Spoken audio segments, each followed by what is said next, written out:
My name is Bill Butler. I am the president of the Black Rock Historical Society. I welcome you to our 2020 speaker series. Black Rock Historical Society is chartered by the Regents of the University of the State of New York as an educational organization where we celebrate and preserve the story of historic Black Rock and the continuing history of our Northwest Buffalo communities. I wish to thank our speaker series program manager, Janine Barron, for organizing this year's agenda of interesting and thought-provoking speakers.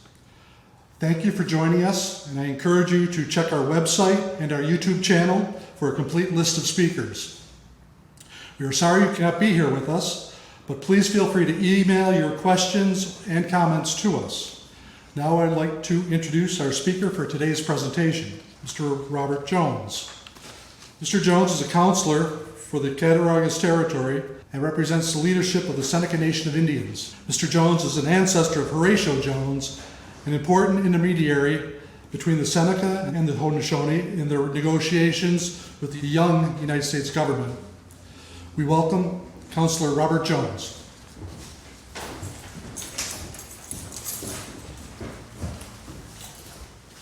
Thank you, Bill. Thank you, Janine, for the invitation to present some information here today. This is Horatio Jones's actual stomping grounds. I'm pleased to present some information that may be of interest to some, maybe not to all, but I have followed this for since about 2001 when I came across a book that is actually at the Buffalo Historical Society, and it's publication 6. And I bought a copy of the book online. It's called Captured by the Indians, and it says the seldom told stories of Horatio Jones and the Benjamin Gilbert family. Luckily, I was looking at old manuscripts and stuff online, and I did find an older book, which apparently would belong, as I see it, because it has a receipt in here dated 1894 by Charles Jones. I have to assume that this is his old book. He would have been the son of Horatio Jones from his third marriage to Elizabeth Starr. And it was a great find. My wife ended up making it my early Christmas present because it was a lot of money. But there is some old stuff in here, and it's just an amazing book. And it only has the life of Horatio Jones in here, so I'm assuming that he probably made this book himself. But there are some interesting notes and letters in here from the author, George Harris. I couldn't believe it had all this stuff in there. There's a letter in here dated October 16th, 1886 from George Conover, a contemporary of his. I keep this in my safe. I don't usually bring this out, but it's here. And I just thought I'd share that with everybody. Horatio Jones was of Welsh descent, born in Downingtown, Pennsylvania, November of 1763. He was the son of William and Elizabeth Hunter. Hemophilia was one of those things called the royal blood disease. It ran in his family. It runs in some of my cousins today. I've never researched that royal bloodline, but apparently I have heard rumors that if you are from Welsh descent, that people who are associated with the churches and that you can actually do your genealogy all the way back to Adam and Eve, and I thought that was interesting. He was also a descendant of the Reverend Malachi Jones. He was one of the first Presbyterian ministers there in Philly, who emigrated to America and settled in Abington, PA, 14 miles north of Philadelphia. A short story with that is I went with my father and my brother once. We did find the cemetery where Malachi Jones is actually buried. It's still there. They didn't move him. I mean, it's right there, and the Presbyterian church is right across the way. It was an amazing feeling to do your genealogy and to find your ancestors that way. I thought that was awesome. At 16 years old, Horatio Jones joins the Bedford Rangers, performing services as a scout. He was mandated by his father not to go in the upcoming excursion that he was enlisted to do. It was at that point that subsequently, within that excursion, Horatio Jones was captured by a war party of natives and taken to Canandaigua, which was the location of the western door of the Senecas in that area along the east bank of the Genesee River. The book says he was a perfect specimen of a vigorous, helpful youth with light complexion, ruddy cheeks, gray eyes, and hair tending to auburn, a color greatly admired by black-haired savages. I don't know if you guys can see it, but I have green eyes. My brother has green eyes. My oldest brother has blue eyes. I've got cousins who have light eyes. Light eyes run in the family. Not so much the red hair, but light eyes do run. And I got to tell you, it is. I used to live out west on a couple different when I was growing up at a couple different times, and I don't know if you know how difficult it is to try and convince a classroom of your peers that you're an Indian when your last name is Jones and you have green eyes. It's not that easy, but it's the fact. Horatio was adopted after running the gauntlet to the Longhouse door by Cornplanter's sister, and I can't find her name in the book, but she was born at Avon about 1744. Horatio essentially replaces this woman's son who was lost in a previous skirmish or battle, and he got killed. And that's something that a lot of people don't realize, is that the Iroquois in general, although there were plenty of battles and wartime is wartime, sometimes and a lot of times people were actually adopted in to a clan of the Iroquois, to a nation, to replace the loss of a provider or a woman, and they were adopted in. And this is how Horatio actually came into the Seneca tribe. He learned the Seneca language quickly and interpreted for Red Jacket. And he was at many Seneca/Chinusio and Six Nations councils. And he actually interpreted for Red Jacket, like I said earlier, I believe. And there's a reference in the book about how he was familiar with George Washington. The book reads that Horatio Jones personally met George Washington can hardly be doubted, though no documentary evidence is known. He is said to have dined with the president on one occasion, in company with Tall Chief and a considerable deputation.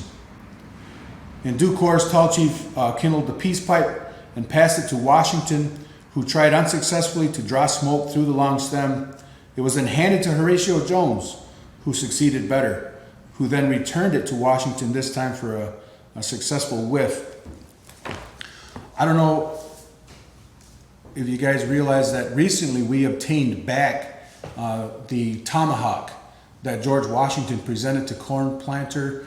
I'm not sure if it's the same tomahawk written about in this book, but I tried to get it here today and it just didn't work out. I wanted to be able to show it to the camera because 1792, that is an awesome artifact that needs to be talked about more, I think. There's also another reference in here within the book that basically says the same thing. It says that Captain Jones was known to General Washington as early as 1790 is well established, but through what means or when Washington first learned of him, we have not been able to ascertain. So no, there's no pictures of him shaking hands with George Washington or anything like that. No portraits, but I like how the book references the fact that General George Washington had to have known Horatio Jones. I think that's awesome. Horatio and another interpreter, Jasper Parrish, received 2 one-square-mile tracts of land along the Niagara River for their service and goodwill. This is kind of a lengthy story, but what I have here up in the upper, as you're looking at it in the upper left-hand corner, is the Jones tract. That's just right down the road. We're at 1902 Niagara Street. Hurl Avenue is just up the street here. Past that would be where the Horatio Jones line begins. It ends about over there by the Chevy plant on Vulcan Street, right about in that area. I was lucky enough to obtain a map of this. It's in the Atlas Maps of Buffalo at the clerk's office, and I was able to obtain that. And that kind of spells out where his property is, as well as Jasper Parrish, who was the owner of the southern portion of that tract. I will read what the book says on that. And this is interesting. It says, the Senecas wish to give Horatio Jones and Jasper Parrish a substantial proof of their friendship and goodwill. This motive brought them together at Geneseo in the year of 1798. The occasion proved to be of lasting importance in the history of Buffalo. The principal speech at this council was made by Farmer's brother. As interpreted, signed by the chiefs present and submitted to the legislature for approval, it ran as follows. Brothers, as you are once more assembled in council for the purpose of doing honor to yourselves and justice to your country, we, your brothers, the sachems, chiefs, and warriors of the Seneca Nation, request you to open your ears and give attention to our voice and wishes. You will recollect the late contest between you and your father, the great King of England. This contest threw the inhabitants of this whole island into a great tumult and commotion, like a raging whirlwind which tears up the trees and tosses to and fro the leaves so that no one knows from whence they came or when they will fall. This whirlwind was so directed by the Great Spirit above as to throw into our arms 2 of your infant children, Jasper Parrish and Horatio Jones. We adopted them into our families and made them our children. We loved them and nourished them. They lived with us many years. At length the Great Spirit spoke to the whirlwind, and it was still. A clear and uninterrupted sky appeared. The path of peace was opened, and the chain of friendship was once more made bright. Then these, our adopted children, left us to seek their relations. We wished them to remain among us and promised if they would return and live in our country, to give each of them a seed of land for them and their children to sit down upon. They have returned and have, for several years past, been serviceable to us as interpreters. We still feel our hearts beat with affection for them and now wish to fulfill the promise we made them and reward them for their services. We have therefore made up our minds to give them a seed of 2 square miles of land lying on the outlet of Lake Erie, about 3 miles below Black Rock. Beginning at the mouth of a creek known as by the name of Scajaquada Creek, running 1 mile from the River Niagara up said creek, thence northerly as the river runs 2 miles, thence westerly 1 mile to the river, thence up the river as the river runs 2 miles to the place of beginning, so as to contain 2 square miles. Brothers, we have now made known to you our minds. We expect and earnestly request that you will permit our friends to receive this our gift, and will make the same good to them, according to the laws and customs of our nation. Why should you hesitate to make our minds easy with regard to this our request? To you it is but a little thing.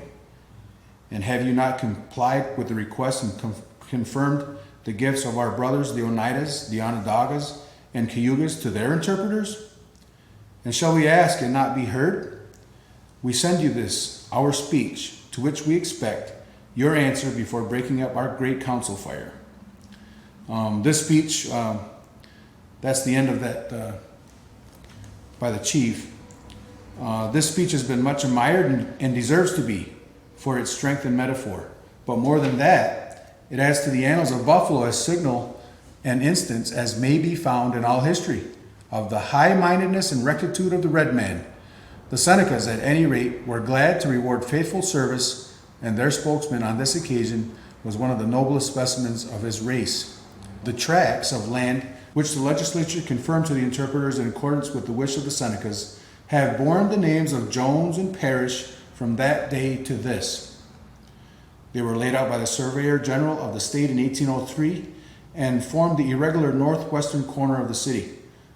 Both tracts are part of the mile strip, the Parrish tract being the southerly one, its south line following the Scajaquada and its north line running from the Niagara just above the mouth of Cornelius Creek to near the west end of Race Street.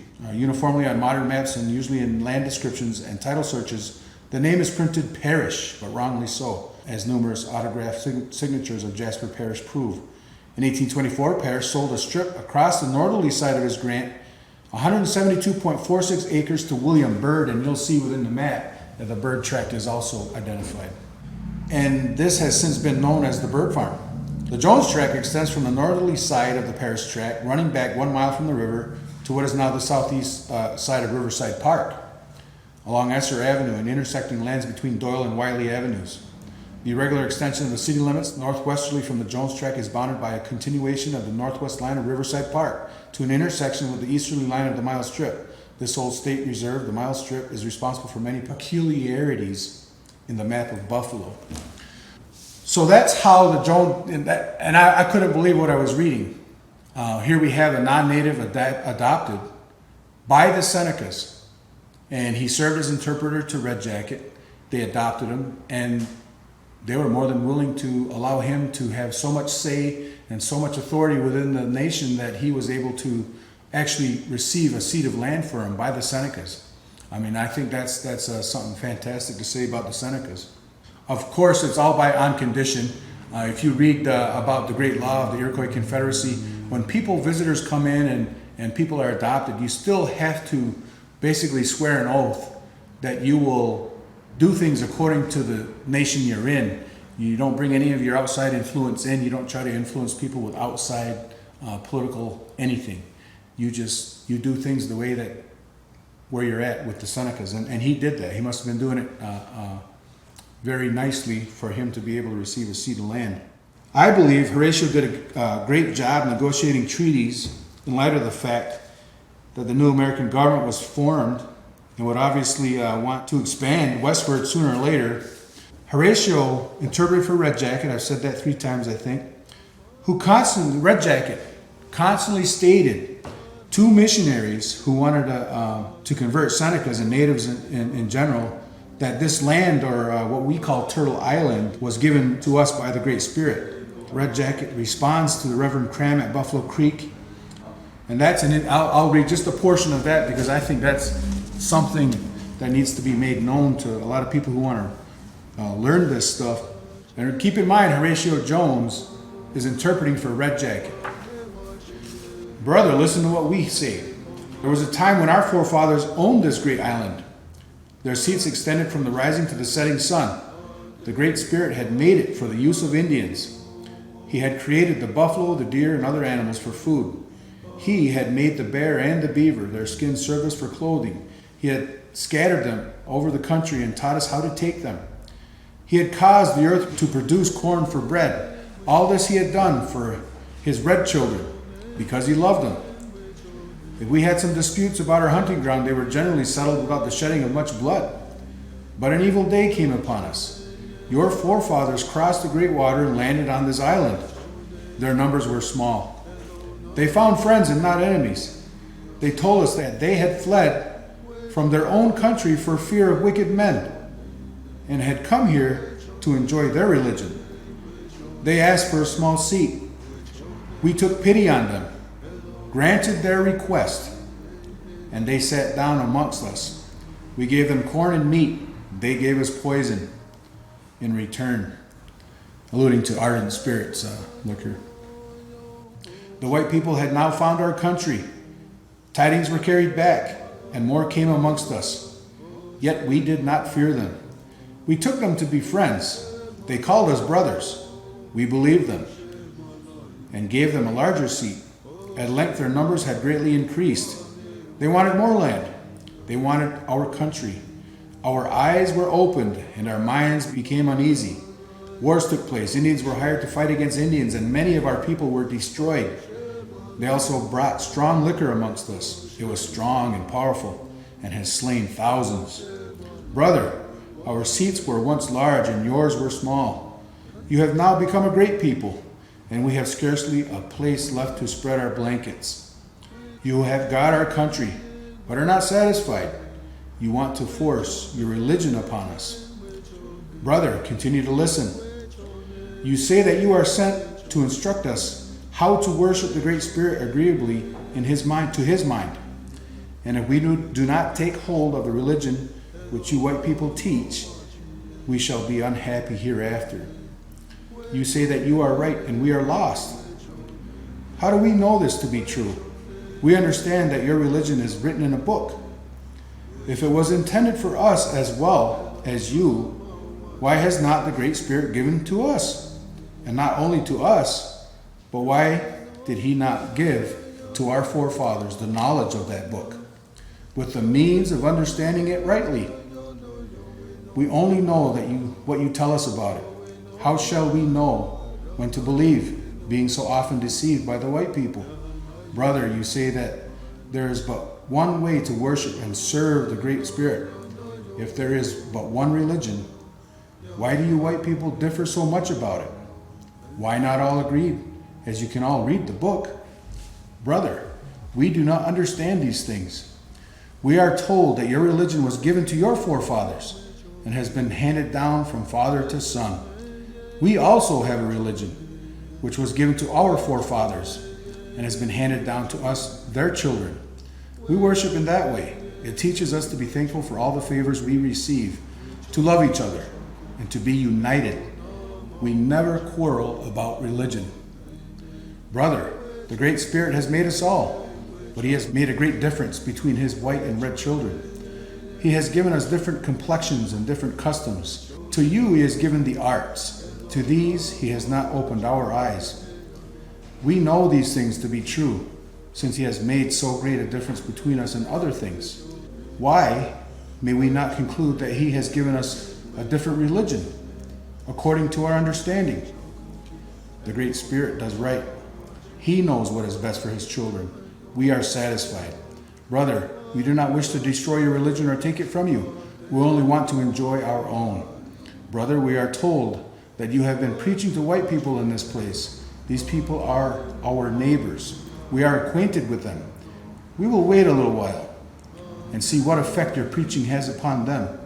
If we find it does them good, makes them honest, and less disposed to cheat Indians, we will then consider again of what you have said. Brother, you have now heard our answer to your talk, and this is all we have to say at present. As we are going to part, we will come and take you by the hand, and hope the Great Spirit will protect you on your journey and return you safe to your friends. At the end it says this: as the Indians began to approach the missionary, he rose hastily from his seat and replied that he could not take them by the hand, that there was no fellowship between the religion of God and the works of the devil. That's kind of an eye-opening letter that I'm familiar with, and I thought it was important to read that so people could get it in their minds of what the dynamics were at the time when people were signing treaties, and what the talk was and what the thinking was at the time of the signing of all these treaties. Horatio was likely to have known about the subject of taxation and land deeds and titles, and so along with Red Jacket always promoted the island lands here were always meant for our use and ours as stewards. Keep in mind, as I opened up, Horatio's family are the first Presbyterian ministers of Abington, Pennsylvania. I think he would have known about this idea of what recently Ruth Bader Ginsburg died, and amongst Indian country and natives in general, that's kind of a somber thing to look at, because she ruled in 2005 that the Christian Doctrine of Discovery applied to the case over in Oneida, City of Sherrill versus Oneida Indian Nation. And that doctrine basically says that Indians are not humans. They're nothing more than animals. We can take their land. We can do what we want with them. Something that I have always wondered, if I could shoot back to, the 1700s, 1800s, I would have liked to have been standing next to my grandfather, Horatio Jones, and listening to the governmental personnel and the officers in charge of negotiating these treaties, because as I understand it in contract law, there has to be a thing called full disclosure. Did they fully disclose that they were saying, okay, we're going to sign treaties with the Senecas, and we're going to take this land, and you can have that, but that's really not what's going to happen. We're going to come back after you, and because the Christian Doctrine of Discovery has been in effect since the 15th century. I don't think there was a whole heck of a lot of truthfulness and honesty at the time of the signing of these treaties, and I think that's a shame. But can it be worked out? I like to think so. I mean, I do a lot of research, and this subject of Horatio Jones and the treaties has always been something that I've been interested in, so I look for things all the time. Now, I've already read a portion of the response to the Reverend Cram at Buffalo Creek.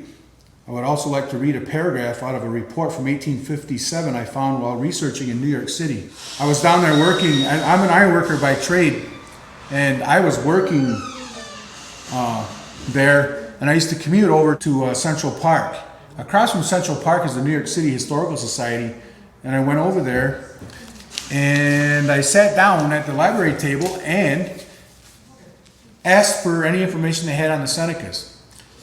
The lady came back with this report, and it's an awesome report. Documents and official reports illustrating the causes which led to the revolution in the government of the Seneca Indians in the year 1848 and to the recognition of their representative Republican Constitution by the authorities of the United States and of the state of New York, printed by William Woody and Son, 1857. This document is actually a document about how they confiscated about, 6,000 acres of Cattaraugus and Allegheny land for what they said was like back pay or taxes for the roads and bridges that they put in on the reservation. John Luke, within the report, was actually the Seneca Nation president at the time. He actually writes a memorial letter to the state and to the U.S. government, to the Department of Interior. The Department of Interior now comes up and does an investigation, trying to figure out what happened here. In the end, the feds, George Moneypenny was the guy who signed this report from the Department of Interior. In the end, the state of New York was made to give back the land they confiscated from the Senecas, all those acres of land from Cattaraugus and Allegheny Reservation, because it was in violation of the supreme law of the land, the treaties. And I think this one paragraph sums up what actually happened, and I'd like to read it for you now.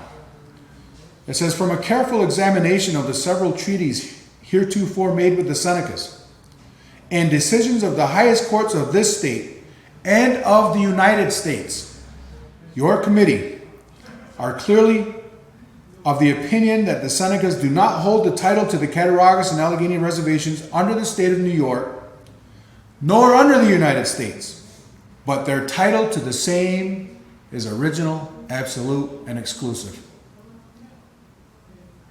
Original, absolute, and exclusive. "And as the Senecas are not citizens of this state and have no representative in our legislature, we can claim no right to tax them. They are rather to be regarded as a distinct and independent nation, having a constitution and representative government of their own." That is strong language. Now, this was in 1857. Powerful report. Some people say it's antiquated. Oh, something had to have changed since then. So I went researching. And I went researching recently, and I came across another document, which is, these were the hearings before the United States Senate back in the late 40s. This hearing was to implement several bills. One was to confer jurisdiction on the courts of the state of New York with respect to offenses committed on Indian reservations within such state. A bill to provide for the settlement of certain obligations of the United States to the Indians of New York, and another bill to confer jurisdiction on the courts. Amazingly enough, when I went through here, there is a statement made by Henry S. Manley, Assistant Attorney General of the state of New York. And I will read, we can't read the whole thing. I'm sure you're getting tired of me just reading from a book. But let me read just this much, please, because it is applicable here. He says, now keep in mind again, this is the Assistant Attorney General for the state of New York. He says, "In the course of my activities, I have been on all the reservations in the state of New York and have had occasion to deal with quite a number of problems relative to them. I have found in presenting cases relative to the Indians before the Supreme Court of the United States and elsewhere that there is considerable difficulty in getting understood the situation in the state of New York because it is so different historically and in other ways from the Western Reservation situation." He says, "It is necessary to remember that the reservations in the state of New York have never been owned by the United States." That is some powerful stuff. We could go on and on about this in that direction, but I think you're getting the point. The lands of the Seneca have always been theirs since time immemorial, and we have been promised. Horatio Jones, I'm sure, was promised by George Washington himself, that if there's any encroachments on our lands, that the U.S. government would help us, prevent that. And in this case, from the 1857 report, they did do that. They came in and made the state of New York, who was mistaken in their law, that they thought they could come in and just take land, they were made to give it back. Back to Horatio Jones. Horatio Jones was married 3 times. His first marriage, in the book, it says only to an Indian consort. That's my line. I come through William Jones, the Seneca. The second person he was married to was a woman by the name of Sarah Whitmer. She was captured by a war party of Indians. His third marriage was to Elizabeth Starr, and that's what I pointed out earlier. I believe this book is owned by Charles Jones from that third marriage. I'm going to treat you guys to something that you have never, ever heard of. I am certain of this. And that deals with his marriage, Horatio Jones's marriage to the second wife, Sarah Whitmer. Bear with me again. I'll read from the book, but please, if you can, buy the book. Go out and get it. Research this. I invite you all to do this research because this is something you have never heard. I guarantee you, but it's going to come out bigger and better. Sarah Whitmer was living down near Washingtonville, PA. I know where it is because as an iron worker, I worked at Washingtonville doing a powerhouse over there. And then I had this book. I went to look for the place and I found it. I forgot to bring my little memento from that actual site where Sarah Whitmer was taken captive. It was a stone I got, a piece of limestone. The owners had taken. I've got that. I forgot to bring it.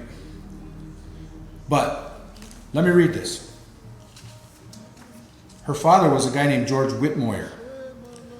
But the story relates in this book. It was Easter morning. The Whitmoyers awoke unconscious of the terrible danger that menaced them. 2 girls, Catherine and Anne, aged 14 and 12, started out before daylight to secure the sap flowing in a sugar bush.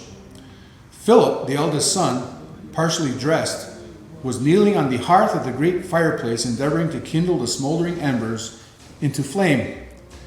Suddenly the door was thrown open and a yell rent the air. The half-dazed boy turned his head to learn the cause, and as he glanced over his shoulder, the painted form of a half-naked savage with uplifted tomahawk met his horrified gaze. Mr. Whitmoyer, comprehending the situation, sprang out of bed and reached for his rifle to shoot the intruder, who stood for one moment undecided whether to strike the father or son. But a shot through the half-open door stretched the brave pioneer lifeless on the floor. Before Philip had time to move, the keen tomahawk of the savage was buried in his brain. His scalp was torn off and his mother tomahawked in her bed.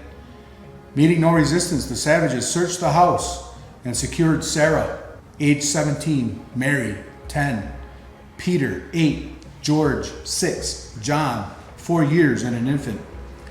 Taking such plunder as they desired, the Indians emptied the beds upon the fire, and the humble homestead was speedily enveloped in flames. The smoke from the burning cabin and the whoop of the savages warned the children in the sugar bush of the loss of home and relatives. Realizing that their own safety was threatened and that they were utterly unable to render assistance to the dear ones, they hastily concealed themselves. Knowing that an avenging force would speedily follow them, the savages gathered up their plunder, thrust each captive child upon a horse in front of a warrior, and hurriedly retreated northward. The children, being mounted, were saved the fatigue of travel, and the Indians were thus enabled to journey at a more rapid rate than was usually maintained in a retreat with prisoners.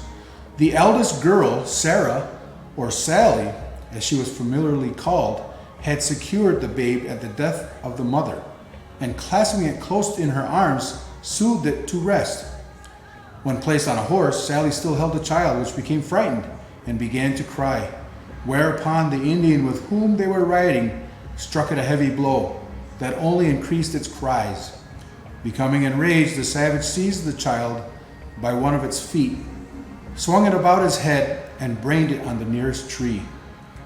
Sally struggled to save the babe or to rescue its lifeless body hastily thrown upon the ground. She received brutal warning to desist if she wished to escape a similar fate. For the sake of the other children whom she considered her own charge, she stifled the agony in her heart and endeavored to obey. Being well mounted, the Indians pushed forward, distancing any pursuers and making only the briefest stops until they passed the borders of New York. Then they halted for a rest and assembled in council to settle the fate of their captives. It being the policy to increase their numbers by prisoners, especially by the adoption of children, Mary and Peter were assigned to their Mohawk captors and taken to Brantstown at Niagara. George and John were claimed by Senecas, who had established homes at Tonawanda, while Sarah was separated from the others and sent to a family living at Little Beardstown.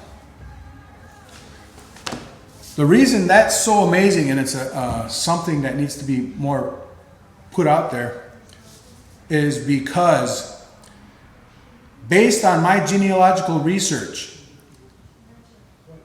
of that portion of this book, Sarah, the name was anglicized later, it became Whitmer. Sarah was the sister, obviously, and I just read it, to a guy named Peter Whitmer Sr. I made a connection, and it still needs more research, but I can't undo what I found. I can't get it out of my head. I can't find documentation to disprove it. Peter Whitmer was the same person where the Church of Jesus Christ of Latter-day Saints was organized. It was his farm where they organized on April 6, 1830. And I have a copy. If anybody's ever had Mormon missionaries knock on your door, they all have a ton of these books. In the front of that book, basically, are the testimony of the 3 witnesses, the testimony of the 8 witnesses, and the testimony of Joe Smith himself, who actually found, according to this, I'll just read this part. Joseph Smith quotes, as the angel that appeared to him that told him where this gold Bible was, he said there was a book deposited, written upon gold plates, giving an account of the former inhabitants of this continent and the source from whence they sprang. He also said that the fullness of the everlasting gospel was contained in it, so on and so forth. Peter Whitmer was actually a Mohawk Indian. Sarah, his sister, ends up marrying Horatio Jones. And here you have the connection. Something that needs more research. You have a Seneca connection with a Mohawk. Now, we're the older brothers around the fire. We're keepers of the western door. The Mohawks are keepers of the eastern door. This is something I'm sure you have never heard of before in your life. I want to share that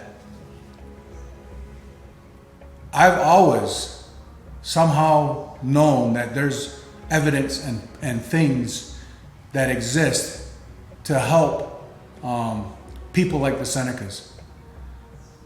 And you're finding out now through the study of what they call geomantic lines and other archaeological evidence, that there's things that people can't explain, but the Senecas have ties to it. When it comes to Ruth Bader Ginsburg and the Christian Doctrine of Discovery, I would have to say that based on the fact that this Book of Mormon is now here today because of the help of a Mohawk Indian and Horatio's wife Sarah, I would have to say that the Christian Doctrine of Discovery is probably out the window at this point. The way this book is structured, with the testimony of the 3 witnesses, testimony of the 8 witnesses, and the Joseph Smith himself, that's 12.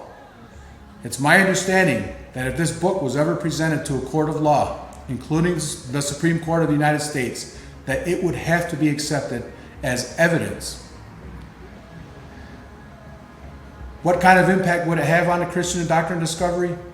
Well, this book that was found in Seneca territory basically states that a man named Jesus Christ himself appeared in a city called Bountiful, an ancient city somewhere here, and appeared to a number of people there. What does that do to the Christian Doctrine of Discovery? To me, it simply means it's the same person. They used the Christian Doctrine of Discovery to basically take the lands of the natives. But after this book came, Certainly there's evidence now that exists that it's the same God that they were using to justify taking the lands. So there's definitely something here. I'm not trying to convert anybody. I'm not trying to tell people how to live. I like the evidence. And yes, it kind of overlaps at this point, but I enjoy that very much. And I think there's something here. I think the Mormon, and you're going to hear about this because I will contact them. I have already to confirm the genealogy. I have not received any answers in the last 5 years. They will not confirm that that genealogy is real. Although I did, when I first got the genealogy in 2001, I went to a website called LDS.org. And the genealogy was right there within a couple years. I listed all the names of the kids and their ages. It all matched up. I couldn't bring that today because I couldn't find it. I have mounds and mounds of paper laying across my whole house. I couldn't find it, but I will post it when I do get it. So I think there's something here. Horatio Jones was sent at a time when the whirlwind was just wreaking havoc with the earth, and there was wars, and the English were fighting against the French, and the Germans, and everything was going crazy here.